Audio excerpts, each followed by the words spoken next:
right, Chris Murphy, SLOANcast here. Garage sale. The Murder Remind me, Records. SLOANcast is what? It's in theory, it's a podcast about right. SLOAN. Yeah. I've listened to them all several times, and I'm very familiar. And I'm looking forward to whatever you guys do next. Thank you, sir. And in full disclosure, this is a couple of weeks away or past the 5th annual Murder Records Garage Sale. Congrats and all of that. It was a big success. I think it was good. I think people were pretty excited about some of the things we had to offer. Any reflection there 5 years in? What started out as sort of like, a single table with your garage door open is now like a full-on production almost. Yeah, well, we like to have a couple things manufactured for that. Can't think off the top of my head. So this year we did what we did, but last year, what was last year? Do you remember these things? It was it Never Hear the End of It? No, yeah. It was Hardship Post last year, and Pursuit of Happiness bootleg. Right, and SLOAN's B-Sides 3. And B-Sides 3, that's right. And the year before that maybe was a repress of Never Heard the End of It, maybe? I think Smeared was the year Smeared, previous, and the Smeared box set, and Peppermint. Yeah, and Never Heard the End of It was the year prior to that. That's right. Yeah, so we like to have, it's a fun way to kind of bring people together, kind of, in IRL, in real life hangout with people. It's like a little SLOAN convention of sorts. We've argued within the band, or with Jay and I and Mike Nelson, about how to make it better. Like, would it be better if we had a number system so that you could come and take a number, so you don't have to stand in line like a moron? But then it just becomes a scrum, and it's just like, who's next, and it's hard to keep track. And also, I was trying to convince Jay to not do the transactions, so that he could just talk to people, and so that when people, I'm there kind of working the line, and but I think Jay really enjoys the kind of the throwback to working in a record store and being at retail, kind of, Jay, famously within the SLOAN world, was working retail at age 12, selling records in return for record credit, basically. Just he could get money to buy records, kind of thing. And speaking of buying records, like, what other artist out there has their own label, produces exclusives, and puts on an event like this annually? Like, I can't think of anybody who does. Yeah, I don't know. I mean, I don't know what Jack White does, but he probably does something impressive. Like, he's got his own label. They do cool things. They have a pop-up truck that drives around. Yeah, it's probably not him selling them. No, but whatever. We didn't achieve those levels of fame or whatever. Or, it's one thing to stand and talk to a lineup of people that's 3 hours long, but you wouldn't be able to do it if it were 9 hours long, or 9 hours every day. I can handle it once a year. Whatever. We have the perfect amount of interest, but not, nobody's knocking on my door. The other weird thing about this is my house, is having it at my house. Are there crazy people? Yes. Have some of them. I can identify some people who were here this year who were kind of crazy, but I don't think anyone is that crazy. Anyway, we come in the back of the house. It's not at the front, but you can use Google to figure out where I live. And you've had an incredibly busy year. Yeah. So since we last spoke, basically the bestsellers come out. You toured that record as well. Congrats again on that fantastic album. Yep. You've toured with the Highwaymen. Yep. Any comments on the past year, the things that you've been up to? I part of it is like things I'm doing, and part of it's things I've agreed to do. Like, while we were touring last fall, I got invited to do that Jason Narducci REM show that he does with Michael Shannon. Yeah, of course. But I know Jason, and I know John Worster. I don't know Michael Shannon, but I do have to do a little bit of a Michael Shannon Film Fest before I meet those guys. But sorry, so I had to learn all those songs. I have about 30 REM songs to learn. That happens in the UK in September, and I just played with the Flashing Lights. So that was 18 songs to learn. So that was a lot of thinking I had to do. So you know, I learned all the REM songs first, and now they're not top of mind anymore because I learned all the Flashing Lights songs since. But now I've done that, and now I was with Moberg today, just putting some bass on like another kind of like Highwaymen K-Tel album for maybe 2027. Nice. So you just have to work on these things so far in advance. Totally. And I'd like to put out, you know, we have a couple of SLOAN songs that are like, maybe we could, like, they're kind of finished. Like maybe we could put one out in the summer as a summer single, just for something fun. I don't know if we'll do that. You know, I don't know if Mike Nelson considers that kind of a waste of a song, or a waste of, like, what is the point of it. But you know, if we don't, SLOAN probably not have another record come out until 2028. So it's just fun to have things in the meantime. Totally. And yeah, I have some other stuff going on too. Well, and we're doing this One Chord to Another show that just got announced. That's at the end of November 20th, and at the same place that we did the sort of smeared show. And I like the idea of doing kind of exclusive shows. And part of what is burdensome about the reissues is, you know, we toured four of those records, but I don't want to tour those records anymore because I want to make new records. Right. So we'll do the Between the Bridges record. I think we're on track to have the Between the Bridges box set out for the garage sale in 2027. Wow. Awesome. And as I say, I don't really want to tour that, but I'm not against doing that show either. And do some kind of special show, but we'll see how far people can take it. So, you know, hopefully people come to our One Chord to Another show this year, and maybe that means that we can do, you know, specialty shows, you know, fairly on the regular. The Smeared show was the end of 2024, and we played it based on the bestseller show at the Danforth in the meantime. And then, anyway, it's a lot of playing in Toronto, but this might be getting ahead of myself, but any thoughts about the One Chord show in terms of like what a second set might look like? Like party album live or B-sides, or you're not going to say, that's fine. Yeah, sure. Don't worry about it. I mean, sounds right. You mentioned, I'd want to get to the stuff from the garage sale, but obviously you mentioned the Flashing Lights show. I was there at the Toronto show. I saw video of the Halifax show. Both, Halifax looked incredible. Toronto, to use your term, the room was levitated for sure. Like, yeah, I said that.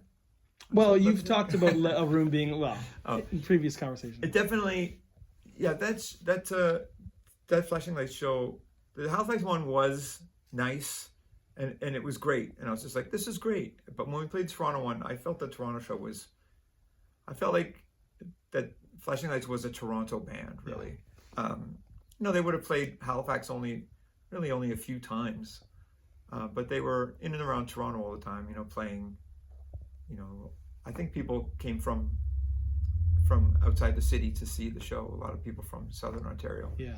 But, you know, I don't know if it warrants a tour, you know what I mean? Like, it was great to do one show that kicked ass. Those guys looked like, well, you as well. Everybody looked like they were having a great time. I was so happy for them, and happy for Matt, who, you know, wrote all those songs. It's just like, those were great songs, a great record, and great band. And of course, Henry, who has died, excellent player and an old friend of mine. And yeah, it was sad.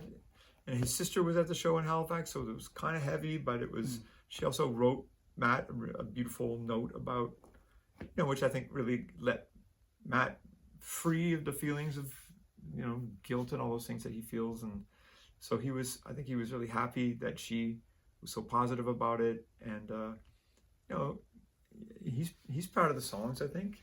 He seemed elated. They're excellent. Yeah, he was so good. Like he shares the stage with you and Mike in tons, but being like the Flashing Lights lead singer, that's sort of like a unique role, and he just looked elated. Yeah, like and Matt did great, but the other guys did great too.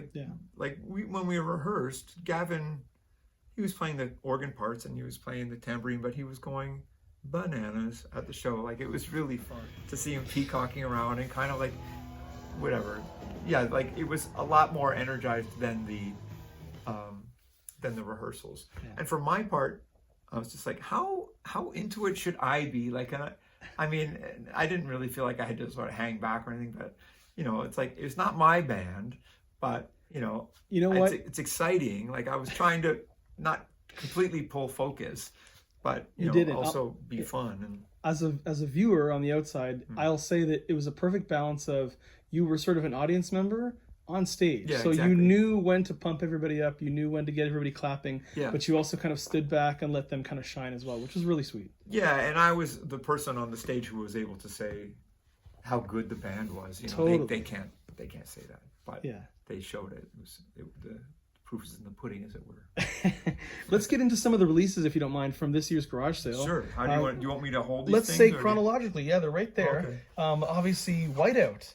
It came with a beautiful booklet there, which I Yeah. pulled out. Whiteout. This is my teenage band. This is me playing this crazy red kind of modern-looking bass, and in the background is Peter Arsenault and Scott Kendall from the Jellyfish Babies, and they seem not impressed.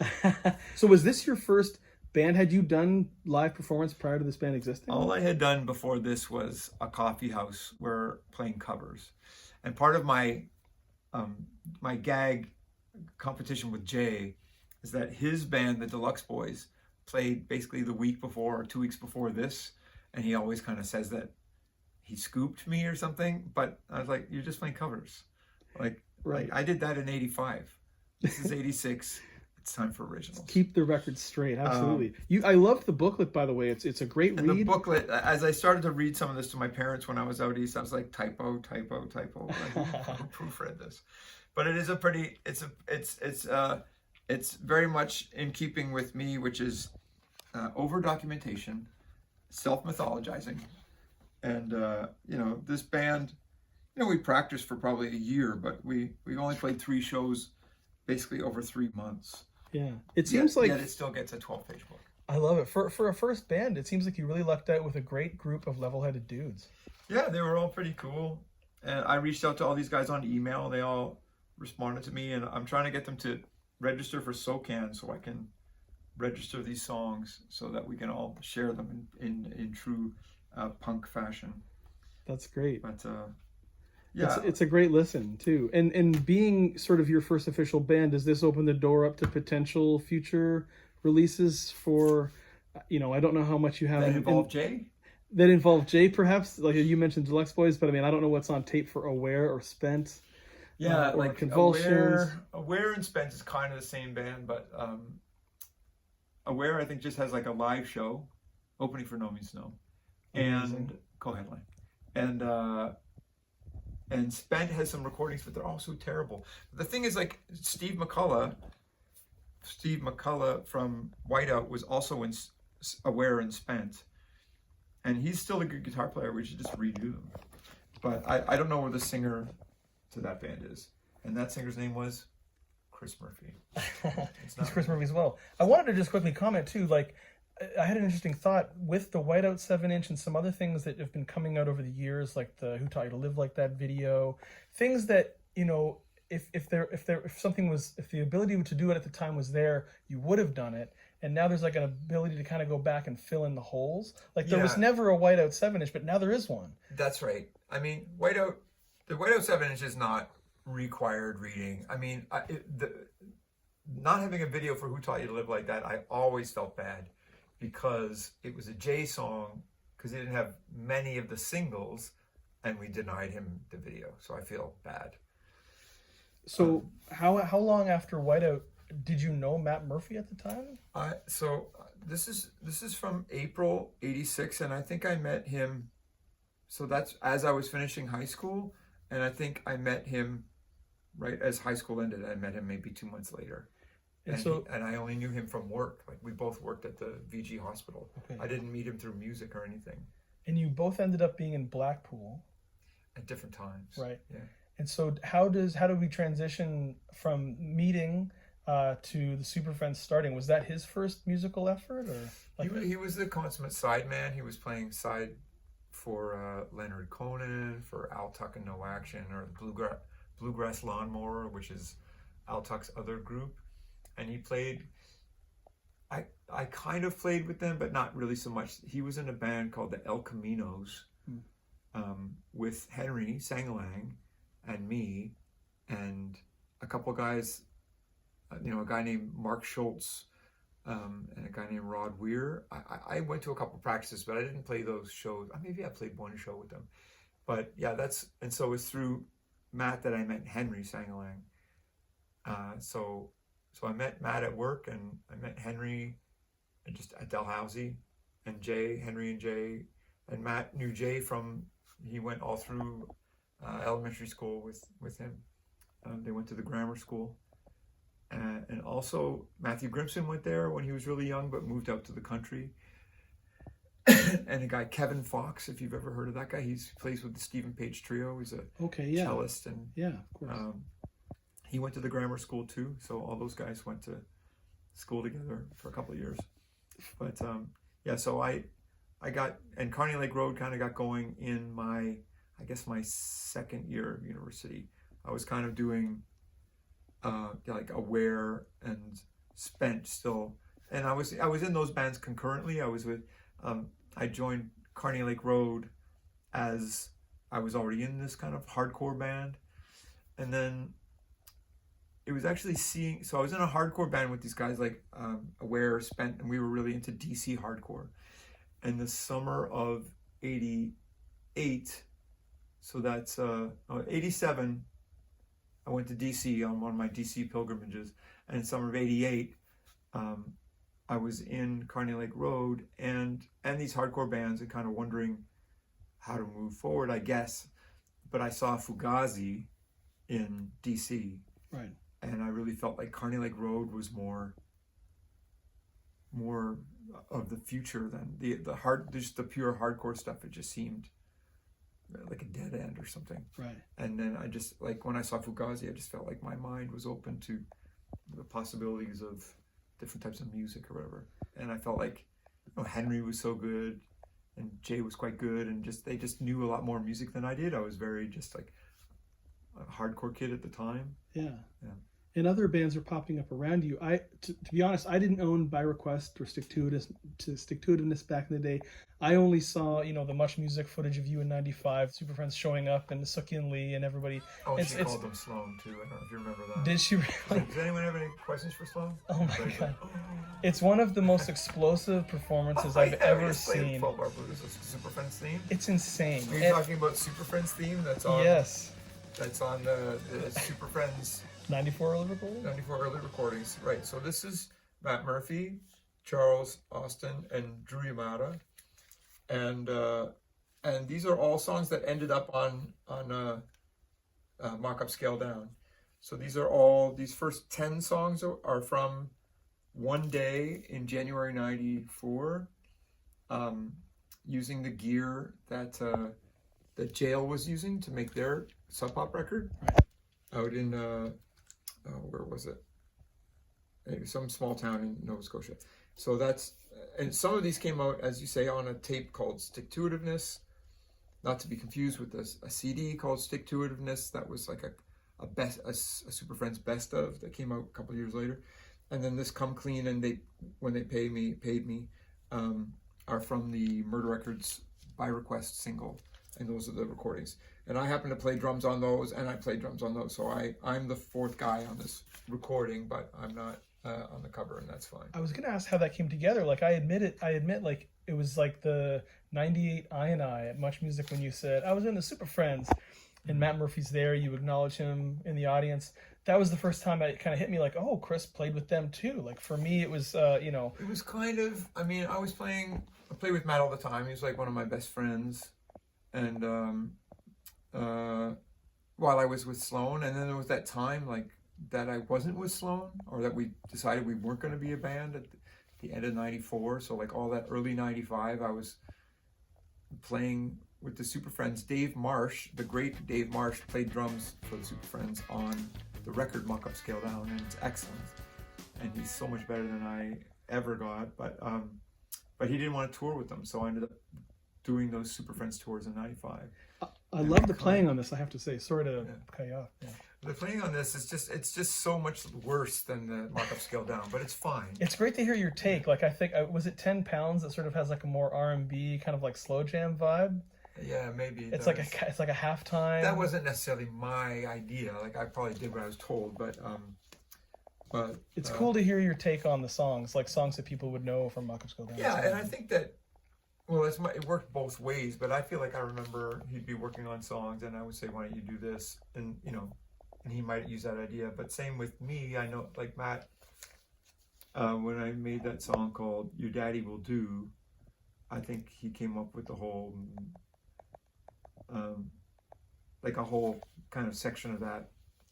Not that middle section that was hanging around for 10 years, but yeah, Matt helped me with that. Anyway, it's just like that's cool. Friends hanging out. Maybe you can help me with this too. Like, I've been curious about like the Murderecords bands. When I found the label and found all of these bands, it's like everybody in every band is a lead singer. Like SLOAN, 4 singers, Super Friends. I feel like 3 main guys. I feel like if we sometimes people talked about a Halifax sound, and I don't know if I necessarily agree, except for that maybe it's decidedly like post smeared. It's kind of like distortion turned down, and it's sort of time of grunge and melody and stuff like that.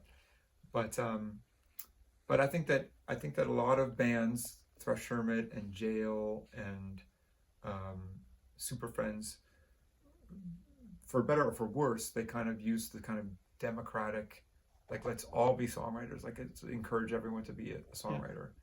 And it doesn't always work. It doesn't even always work with bands where it works. Like, sometimes we probably end up with songs that could have been better or whatever. But we thought that anybody could do it. Plumtree as well. Plumtree, I think. And Local Rabbits. And the Rabbits did it too. Yeah. I was curious, like if did that exist, that idea before you guys? Because it just sort of seems like, Thrush Hermit are getting together and they're like, we should do that too. I should credit Blackpool, I guess, because they were an established band. They had a record, and then I joined them. I was kind of like the 4th or 5th bassist or something. Right. But they knew that they had seen me in Carney Lake Road, and they knew that I could write or whatever. They encouraged me to write, and I feel like we never really got to that point. By the time I got to them, I recorded it on their record, and I didn't write any of the songs. But after that, we recorded a version of the song "I'm the Cancer," like a kind of jangle version of that, and they were encouraging of that. And 2 of them, well, Chip Sutherland was in that band too. He's the drummer, and he kind of wrote the lyrics to one of the songs. I think it was kind of a bit of an anything goes band. And anyway, I credit them too, but U2 as well, and REM. They were all kind of like, they were my favorites and Jay's favorites. So that's what we were into. This record is great, and it's an awesome document of the scene at the time. And I assume, like the past garage sale releases, these will be eventually Kill-8 available. There's a scramble. There's a mad scramble on an email thread about like getting the hell online. Right. I've had a lot of questions about it. Anyway, it's a cool document. It's great. It's a Polaroid with the back of the Polaroid. There's a so cute cool. little book in here too. And it's great. You mentioned a moment ago the Much Music thing where you're going bananas with these guys. Yeah. And I was kind of curious because your playing on that is just totally, it's insane. Yeah. And you're going completely crazy where, like, maybe within the previous year, SLOAN didn't reach that point on the drums where it was just like fills and totally Keith Moon and that kind of thing. And you'd mentioned seeing Supergrass in like 95. So my question was just so that's before One Chord, is it? Right. So my curiosity was like, just as a drummer, had you seen Supergrass by the time we were playing with Super Friends? And did that drumming style then kind of find its way onto One Chord? I think so. I think that my drumming style, which I ripped, as you say, from sort of Supergrass, who were doing the Who anyway, but I think it's sort of like Dave Grohl'd Andrew a bit, that kind of looseness. Yeah. And I feel like that was I don't know, I can't remember what month it was that they're touring with Super Friends. And I don't remember what month I saw. It was in, Catherine Stockhausen was in school in Boston. And I think that's why I went down. But me playing on the demos after having seen Supergrass for sure influenced One Chord to Another and influenced Andrew a bit. But I don't know, the Super Friends was the Super Friends, and that Super Friends performance that you're speaking of that I know, but people wouldn't necessarily know. Was that before or after Supergrass? I don't know. I think probably before. Okay. But I don't know. Cool. Just curious. The flashing lights that you reissued a couple years ago, once again available now at this year's garage sale. This is the copy you're holding is the one from a couple years ago. This is the good one. Yeah. This is for the real ones. Yeah, this is the gatefold version on the green vinyl or whatever. Which is gorgeous. But yeah, reissued this year as well. Yeah, so as soon as we sold out of this original version really soon, like after a couple days, and Matt was like, "Oh, great, I guess you're gonna repress it." I was like, "Well, I don't know about that because it's kind of perfect that it sold out. Then I don't have, 400 in boxes somewhere." Right. I just wanted it to exist, but this has gone up, like on Discogs and stuff like this costs now $100 or more, like, and I don't like people having to pay that kind of money for stuff. Yeah. But I don't know what I wasn't that interested in repressing it, but it might have been partly because like Henry died, and then they were talking about playing shows, and we just decided to do it again. But we did a scaled down version, pardon the pun. So it's not gatefold, it's not colored vinyl, right. Just so that part of when we say something is limited edition, that is partly to make people buy it, like to make the decision to buy it. So you also don't want people who bought it to feel that they were railroaded into doing it. When it's not limited edition, but that was a limited run. So now if we run it again, like we don't really have a deal with bands like these guys. First of all, these guys weren't on Murderecords in the first place, and the reason that I really wanted to do this record and pardon me, Thrush Hermit's Clayton Park were both records that might have been on Murderecords if we had played our cards right. But we moved to Toronto. I felt like we weren't doing the bands any help really. All we could really do for bands was like take them on tour with us. But that only goes so far. We didn't really have a proper staff that was like helping anyone get anywhere. So we kind of shut it down, except for SLOAN. But so I was really happy to put a Murderecords logo on this and fantastic album. Yeah. And I'd love to do a Murderecords version of Sweet Release? No, well that too. Elevate Your EP? Or? I was going to say of Clayton Park. Oh, of but our course. arch enemies at Sonic Onion have their claws into that one. But Sweet Release, I don't think that they have, or they have yet to find the proper tapes and mix downs or DATs or whatever it would be.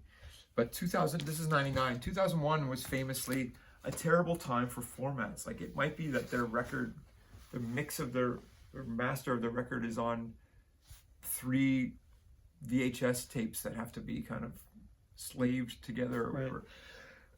Pardon me, the coffee. Well, I will say about the Flashing Lights LP, if you have any copies hanging around and want to get rid of them, a great way, I mean, obviously you're up to plan like F now, I'm not sure how many are in your quill, but like Gavin and Steve, I know are around-ish, and Matt, I mean, like that's a band that could conceivably get back together to play more.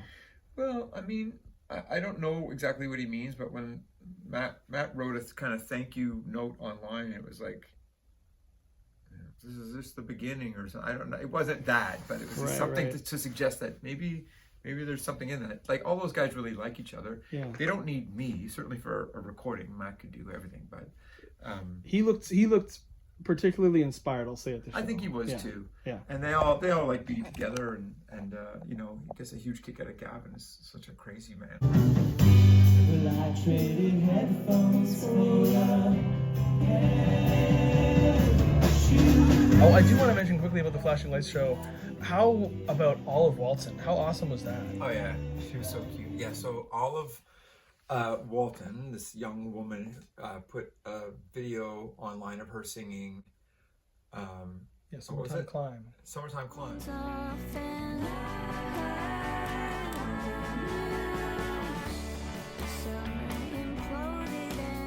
She also was messaging me about, she's like, oh, it's too bad I can't get in. I was like, I heard a story about a guy who wrote and they're going to let him in.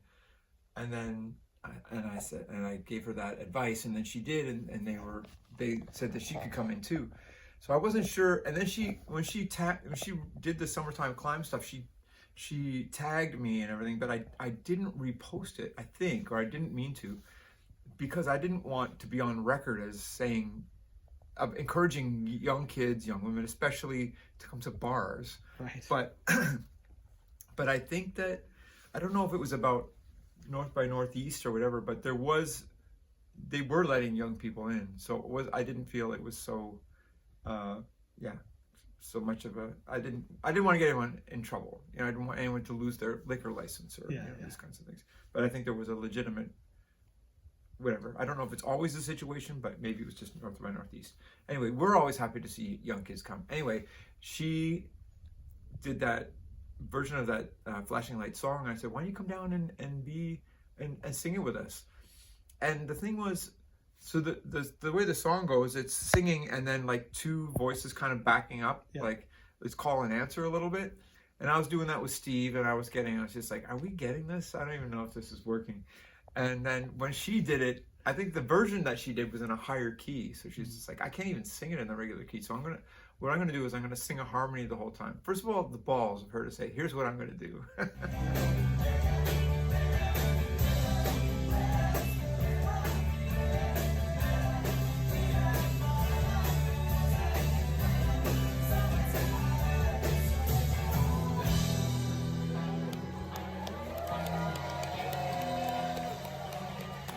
But she was great. She's so cute. Her mom was so awesome, and she came and she just sang a harmony with Matt the whole time.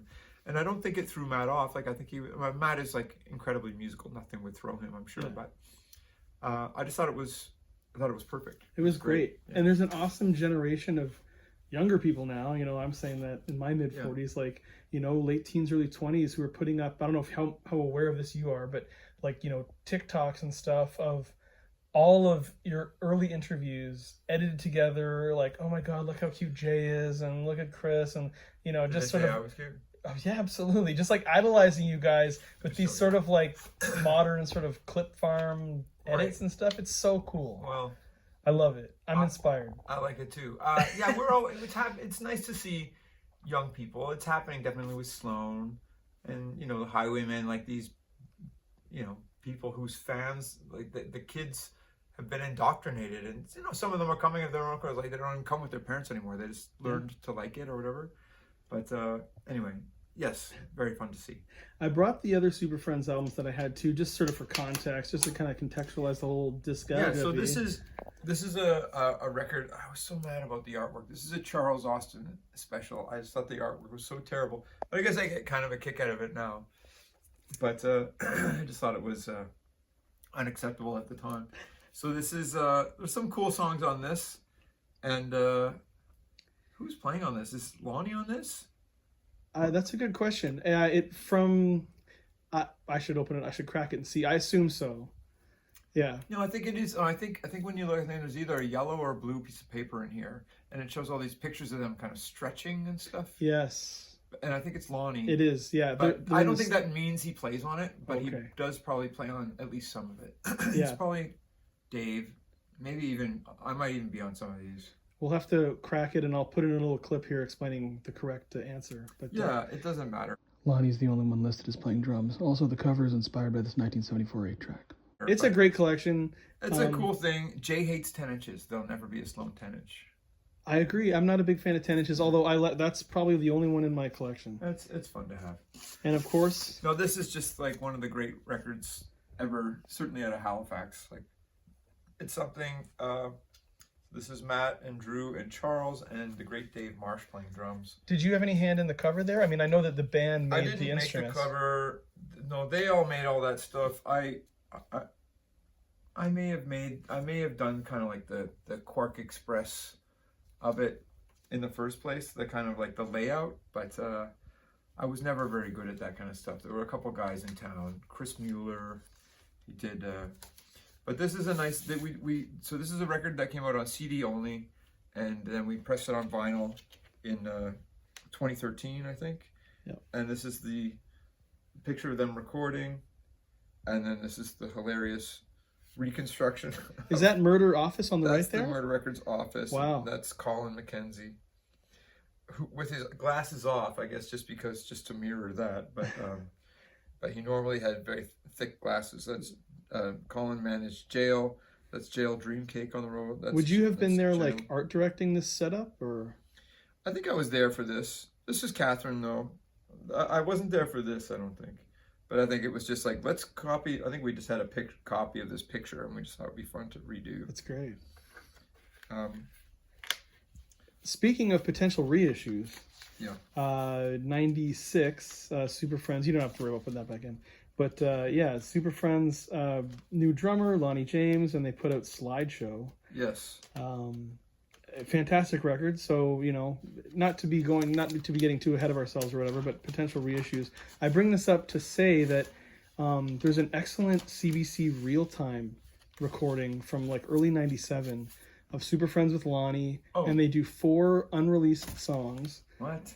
Everybody's Dancing one was played at Varsity Arena. It's fantastic. Lonnie has a song sometimes these days. It's called Everybody's Dancing? Is a Charles song. There's a Drew song called Over My Head, Matt's song called Ivory Coast, and Lonnie's song called Sometimes These Days.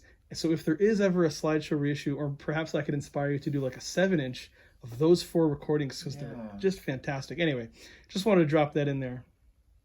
That's interesting. I don't even know of that. Oh, okay. You have that? Where is Yeah, it? I'll get you a copy. It's on cassette, you have it? I have a cassette from the radio. It was just on the radio. Yeah. I'll have to get to the bottom of that. Yeah. This is their second full-length album that came out, I think, after this. I think this came out in the middle. Correct, yeah. I guess it's sort of, I guess their career kind of mirrors the Flashing Lights. I think they have a little EP in the middle. Yeah, Elevator, yeah. So this was trouble. So it doesn't say Super Friends anywhere. And it's like, do you think you're so popular that... Anyway, but it was part of the issue was, so there's Catherine Stockhausen is a photographer, is a friend of mine. Yep. And Janny McGinnis is a photographer and a friend of mine. Dated both of them at different times. But I think Janny took their picture, and then Catherine took a picture of the slide projected onto this, and so it's like, who gets the photo credit? Right. And it's like, oh my god. Anyway, so that was kind of, I remember that being a reason to feel bad. Anyway. This record, I don't even remember it. It's my Up and Running is great. Yeah. I remember I was playing Up and Running with them when I was in the band, when I was touring with them in 95. Interesting, okay. And I always thought I did a better version of it than Lonnie did. Somebody's got to hear that. And I got to say, like, I mean, when this came out, you would have been in the whirlwind of One Chord too, so. Yeah. It was hard to balance. The label, Jay and I really worked hard on the label in 95 when SLOAN wasn't doing much. Yeah. And then when we kind of got going again, it was just kind of, it was hard to do both things. And you mentioned earlier, sorry if you had another comment about that, but nothing, just that I remember a bunch of these songs, but some of them I don't know. Yeah, Forever a Day, there's a terrible video for that. I edited that. Great video. I'm not kidding you. There's a squeaky voice deep in your head. He's dropping his G's like they were lead. Everything Writes Itself. I gotta just, for anybody who's unfamiliar, Everything Writes Itself. Is that what it's on this? Go YouTube that. Yeah, it's like halfway through maybe. Yeah. Beautiful Matt Murphy track. And speaking of, this didn't get much help or push, and it was good. It's a great album. Yeah. And speaking of keeping things sort of, you're spinning many plates, keeping things in print. Double Cross now back in print. Yes. So those out there who are being punished by Discogs, for example, with previously released copies, in the front there is the new one from this year. Yeah, this is colored vinyl. This is the original, the one from the time. So this is of course on tip on vinyl, which we insist on doing for most of our records. It adds $5 to the manufacturing cost. So it's beautiful. Profits be damned. $5 per unit. Yes. That's insane. Sucks. There's the original. But we there. started doing it. We have to do it now. Yeah, they look This good. is the original on the not tip on, and it's totally fine. No, it's fun to make them on tip on. So this is now because Parallel Play was tip on. I think they've all been, like, we started making them tip on from Parallel Play, which is 2008. Yep. So now everything is tip on, right? Except for the ones that we haven't reissued properly yet. Right. So Between the Bridges, PT be next year, and then Pretty Together and Action Packed would follow. You know, I'm tired of making the booklets and all that kind of stuff. It takes forever, but I like looking at them all together, so I'll do it. But yeah, I'm spending a bunch of time on Between the Bridges, and I'd rather be making a new record. Well, speaking of, I'll do both. And I'll say for future garage sales, would it potentially be a goal? This is just a fun question. Fran is obviously in a band, Borealia. Yep. Any sights on releasing something from them? I mean, he's kind of got an ace in his back pocket with you as his dad.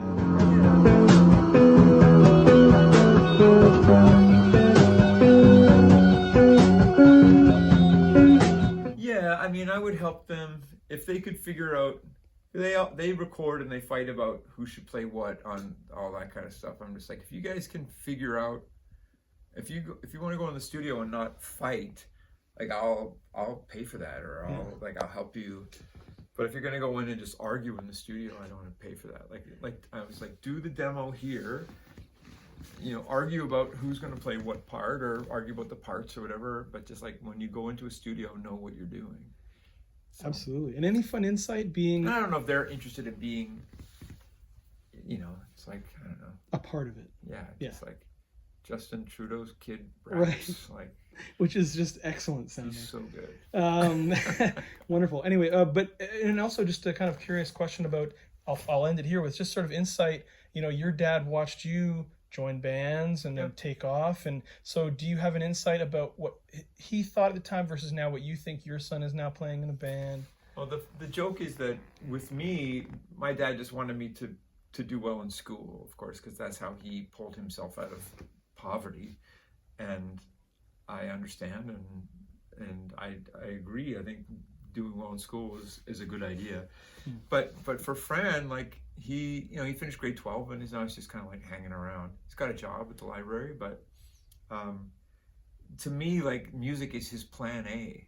Like, I'm always like, get out there and jam. Like I'm the coach dad, like, but just like get out there and write music, like get off your ass and get out there and make some songs up or whatever. It's such a goofy thing to be, yelling at him to do.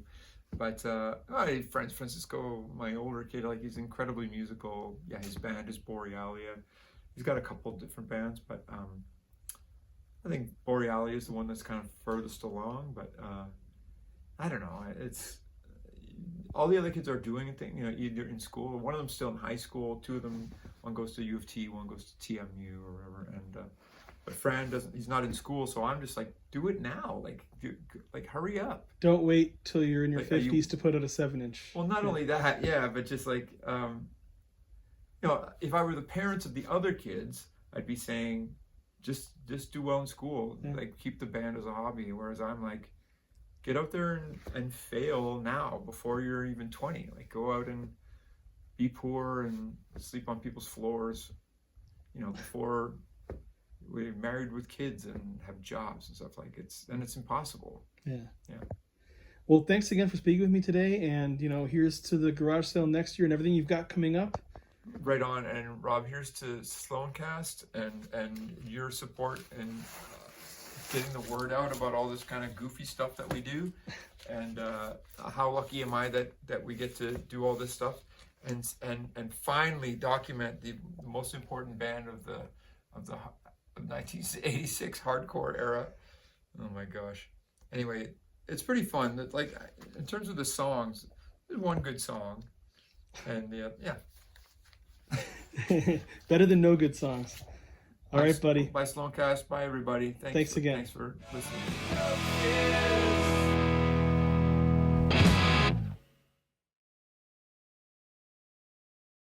Just see how fucking ugly I've become. Jesus Christ. All right. You can get some of this too. It's perfect. Fuck me.